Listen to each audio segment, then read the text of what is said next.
चालबाज चीन को भारत देगा अब खाड़ी में शिकस्त। जी हां, पश्चिमी एशिया में बजेगा अब भारतीय तकनीकी कौशल का डंका। इन देशों को रेल और समुद्र मार्ग से भारत के और निकट लाने की महत्वपूर्ण पहल चीन के पर कतरने की कोशिश है। G20 की अध्यक्षता करते हुए भारत ने वसुधैव कुटुंबकम के अपने ध्येय वाक्य को व्यवहार में उतारकर भी दिखाया है।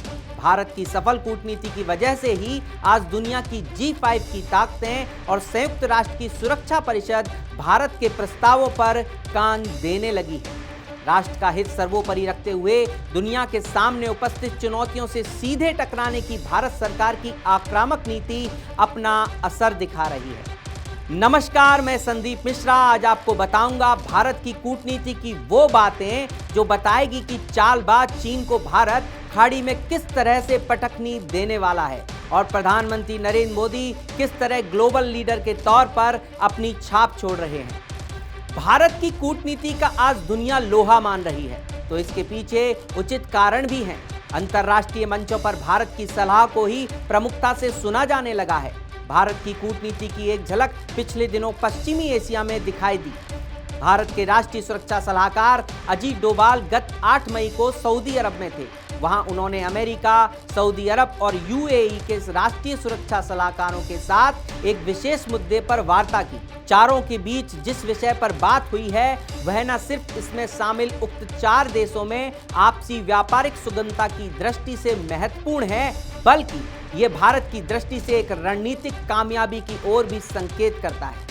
चारों देशों के एनएसए ने एक ऐसी योजना पर सहमति जताई है जो अपनी BRI परियोजना की मद में दुनिया पर हावी होने को उतावले चीन को शर्मसार कर देगी। राष्ट्रीय सुरक्षा सलाहकार डोभाल ने खाड़ी तथा अरब देशों में एक रेलवे का जाल खड़ा करने का खाका तैयार किया है।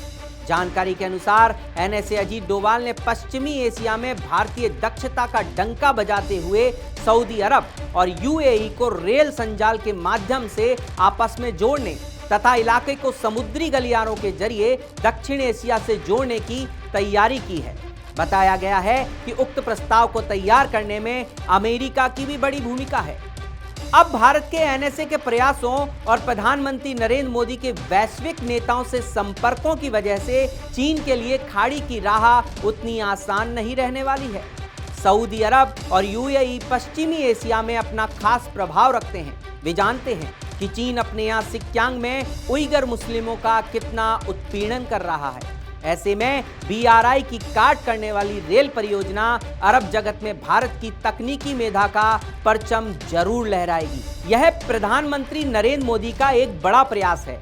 इस संबंध में नई दिल्ली में अधिकारियों का कहना है कि डोभाल भारतीय उपमहाद्वीप और पश्चिमी एशिया के बीच सुगम रेल, समुद्र और सड़क संपर्क बनाने के लिए बड़े पैमाने पर प्रयास कर रहे हैं। उक्त देशों की उनकी वह यात्रा इसी संदर्भ में एक बड़ा प्रयास मानी जा रही है। आइए अब मैं आपको बताता हूं कि आखिर इसमें अमेरिका की क्या भूमिका है।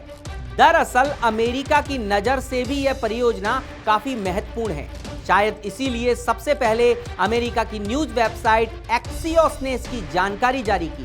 कहा गया है कि यह उन कुछ खास पहलों में से है जो व्हाइट हाउस की मध्य पूर्व योजना को लेकर चल रही हैं। लेकिन मुद्दे की बात यह है कि इस परियोजना के माध्यम से विस्तारवादी कम्युनिस्ट चीन के पर कतरने की तैयारी है। एक्सियोस का कहना है कि अब वह दिन दूर नहीं लगता जब खाड़ी और अरब देशों में भारतीय रेलवे की दक्षता का सदुपयोग होगा और एक महत्वपूर्ण बुनियादी ढांचा खड़ा होगा।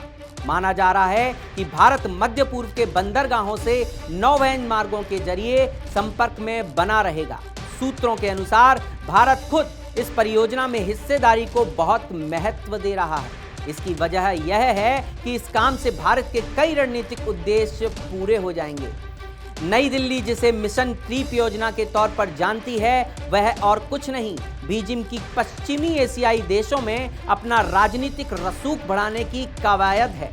भारत जानता है कि चीन पश्चिमी एशिया में उसके हितों को चोट पहुंचाने में कोई कसर नहीं छोड़ने वाला है। लेकिन अब नई रेल और समुद्र परियोजनाओं से भारत का मध्य पूर्व से जुड़ाव बढ़ने पर कच्चे तेल को और सुगमता से भारत लाया जा सकेगा, जिससे भारत का खर्चा कम होगा। कहा यह भी जा रहा है कि इस निकट जुड़ाव से मध्य पूर्व के देशों में बसे करीब 80 लाख मूलतः भारतीयों को भी काफी संबल मिलेगा, जो खाड़ी में कामकाज कर रहे हैं। अब मोदी के प्रयासों और वैश्विक नेताओं से संपर्कों की वजह से चीन के लिए खाड़ी की राह उतनी आसान नहीं रहने वाली है। सऊदी अरब और यूएई पश्चिमी एशिया में अपना खासा प्रभाव रखते हैं। वे जानते हैं कि चीन अपने यहाँ सिक्यांग में उइगर मुस्लिमों का कितना उत्पीड़न कर रहा है। ऐसे में बीआरआई की काट करने वाली रेल परियोजना अरब जगत में भारत की तकनीकी मेधा का परचम जरूर लहराएगी। तो आपने देखा कि किस तरह प्रधानमंत्री मोदी का दूरदर्शी विजन काम कर रहा है और इस विजन और धाक को अब पूरा विश्व सलाम कर रहा है। पिछले दिनों अमेरिकी राष्ट्रपति बाइडेन ने मोदी का ऑटोग्राफ मांगा और कहा कि आप बहुत लोकप्रिय हैं, क्या आप मुझे अपना ऑटोग्राफ देंगे?